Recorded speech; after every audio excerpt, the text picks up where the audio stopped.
Assalamualaikum warahmatullahi wabarakatuh. Kami dari kelompok 5. Kelompok kami akan menjelaskan tentang sekolah pasar modal atau yang biasa disebut dengan SPM. Adapun kelompok kami terdiri dari saya sendiri Diva Nurul Zahra dan rekan saya. Perkenalkan, nama saya Musi, mahasiswa S1 Akuntansi Universitas Pamulang. Perkenalkan, nama saya Anissa Putri. Saya Hana Gita Perdani dari. Perkenalkan, nama saya Maulida Oktavia.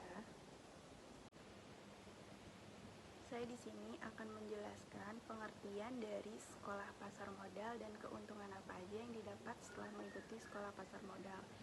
Pengertian sekolah pasar modal ialah pembelajaran tentang teori pembahasan saham untuk diinvestasikan. Dan keuntungan apa aja sih yang didapat setelah mengikuti sekolah pasar modal ini?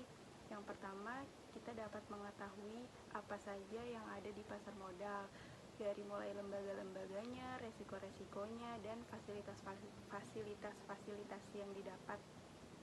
Yang kedua, tentunya dapat informasi mengenai tentang teori mekanisme untuk menjadi investor. Yang ketiga, dapat edukasi atau pembelajaran yang tepat dan benar tentang investasi yang didapatnya itu langsung dari sumber ahlinya. Saya akan menjelaskan pengertian pasar modal. Pasar modal adalah pasar yang beroperasi secara terorganisir di mana terdapat aktivitas perdagangan surat-surat berharga seperti saham, ekuitas, surat pengakuan hutang, obligasi, dan surat berharga lainnya yang diterbitkan oleh pemerintah maupun perusahaan swasta dengan memanfaatkan jasa perantara, komisioner, dan underwriter. Kali ini saya akan menjelaskan langkah-langkah berinvestasi di pasar modal. Ada 8 langkah untuk berinvestasi di pasar modal. Yang pertama, pahami tujuan investasi. Jadi kita pahami dulu untuk apa kita berinvestasi.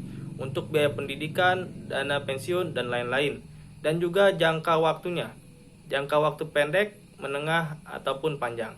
Yang kedua, kenali profil resiko. Yang ketiga, pelajari alternatif investasi. Bisa kita berinvestasi melalui saham, obligasi, reksadana, dan lainnya. Yang keempat, pahami tingkat resiko produk investasi. Yang kelima, tentukan batas investasi. Yang keenam, tentukan strategi investasi. Yang ketujuh, manfaatkan tenaga profesional apabila diperlukan. Yang kedelapan, pertahankan tujuan investasi.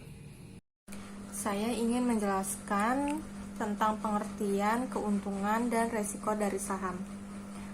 Saham merupakan bukti kepemilikan suatu perusahaan yang menjadi klaim atas penghasilan dan juga kekayaan dari perusahaan tersebut. Saham dibeli dengan satuan yang disebut dengan lot. Satu lot saham sama dengan 100 lembar saham. Berinvestasi dengan saham juga memberikan keuntungan bagi para investor. Keuntungan yang diperoleh dari investasi saham dinamakan dividen dan capital gain. Dividen merupakan keuntungan yang diperoleh investor dari hasil pembagian keuntungan perusahaan, sedangkan capital gain merupakan keuntungan yang diperoleh dari kenaikan harga saham. Selain mendapat keuntungan, tentunya ada resiko yang siap dihadapi dalam berinvestasi saham. Antara lain, yang pertama yaitu capital loss. Capital loss selisih negatif nilai jual saham dengan nilai beli. Sederhananya, jika kalian menjual saham dengan harga lebih rendah dari harga belinya. Yang kedua, likuidasi. Jika emiten bangkrut, kalian sebenarnya memiliki hak atas aset perusahaan sesuai porsi kepemilikan saham kamu. Selain itu, ada cara untuk mengakali resiko berinvestasi, yaitu salah satunya harus memiliki pengetahuan, intuisi, dan keterampilan yang baik saat mengelola saham. Tidak benar jika bakat dan kepekaan saja bisa membuat sukses besar bermain saham. Semua tetap ada prediksi berdasarkan perhitungan dan analisis kondisinya.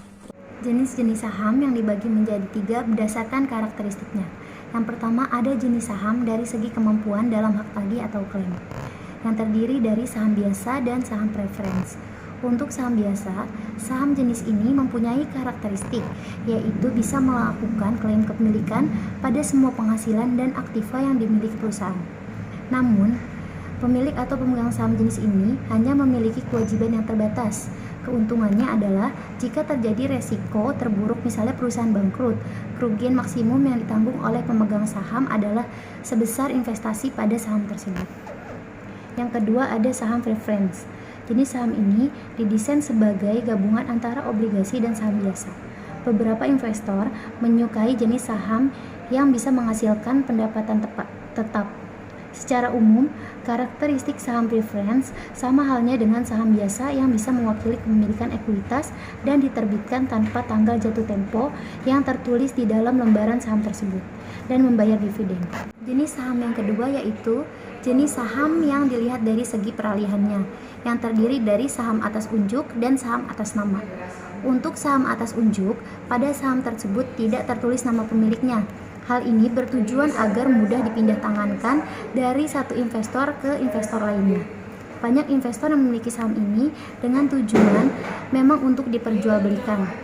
Yang ketiga, jenis saham dari segi perdagangan, yang terdiri dari blue chip stock, income stock, growth stock, speculative stock, dan counter cyclical stock.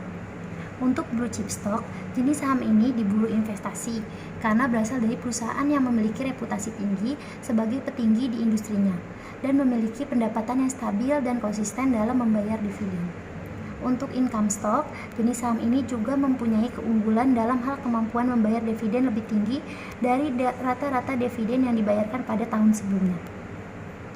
Untuk growth stock, mirip dengan blue chip, saham jenis ini memiliki pertumbuhan pendapatan yang tinggi sebagai petinggi di industri sejenis dan dikenal sebagai perusahaan yang mempunyai reputasi tinggi. Selanjutnya yaitu speculative stock.